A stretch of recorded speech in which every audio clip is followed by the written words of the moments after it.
ఈరోజు జిల్లా కాంగ్రెస్ పార్టీ ఆధ్వర్యంలో కాంగ్రెస్ పార్టీలో రూరల్ నియోజకవర్గానికి సంబంధించి నరేష్ గారు వాళ్ళ అనుచరులతో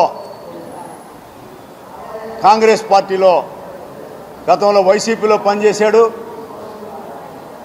సీనియర్ నాయకుడిగా. అలాగే ఇప్పుడు ప్రజెంట్ తెలుగుదేశం పార్టీలో పనిచేస్తున్నాడు.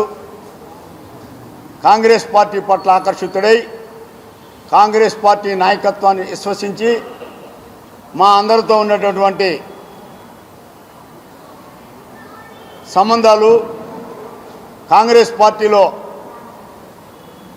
ఏదైనా మేలు జరుగుతుంది ప్రజలకు కానీ కార్యకర్తలకు కానీ నమ్మి వచ్చినటువంటి నరేష్కి మేము జిల్లా కాంగ్రెస్ పార్టీ తరఫున స్వాగతం పలుకుతున్నాం. చాలా సంతోషం, చాలా శుభ పరిణామం ఇది. ఎందువల్లంటే నిన్న వైఎస్ రాజశేఖర రెడ్డి కుమార్తె వైఎస్ షర్మిల గారు ఏఐసిసి అధ్యక్షుడు మల్లికార్జున ఖార్గే గారు సమక్షంలో, రాహుల్ గాంధీ గారి సమక్షంలో కాంగ్రెస్ పార్టీలో చేరడం జరిగింది. ఆమె పార్టీని, తెలంగాణ పార్టీని విలీనం చేసి కాంగ్రెస్ పార్టీ ఏ బాధ్యత ఇచ్చినా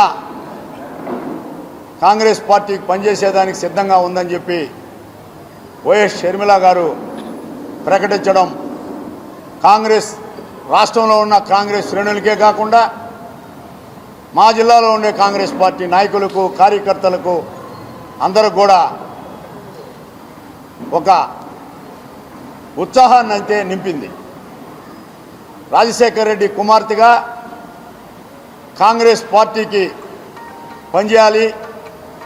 ఆనాడు రాజశేఖర రెడ్డి గారి చివరి కోరిక రాహుల్ గాంధీని ప్రధాని చేయాలని చెప్పి ఆయన కోరికని నిన్న ఢిల్లీలో అఖిల భారత కాంగ్రెస్ పార్టీ రాహుల్ గాంధీ సమక్షంలో షర్మిల గారు చెప్పడం చాలా సంతోషం వేసింది.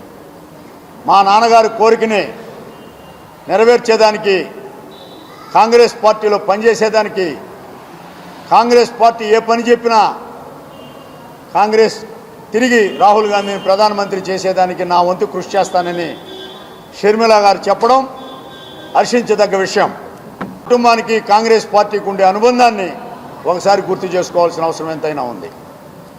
కాంగ్రెస్ పార్టీ కోసం తన చివరి శ్వాస వరకు రాజశేఖర రెడ్డి తన జెండాని భుజాన పెట్టుకొని కాంగ్రెస్ పార్టీ విజయం కోసం, కాంగ్రెస్ పార్టీ శ్రేయస్ కోసం పనిచేసినటువంటి మహానాయకుడు ఆయన. ఆ మహానాయకుడు యొక్క కుమార్తె ఈరోజు కాంగ్రెస్ పార్టీలోకి వచ్చి కాంగ్రెస్ పార్టీకి అండగా నిలబడడం, అదేవిధంగా రాష్ట్రంలో ఒక చర్చ అయింది.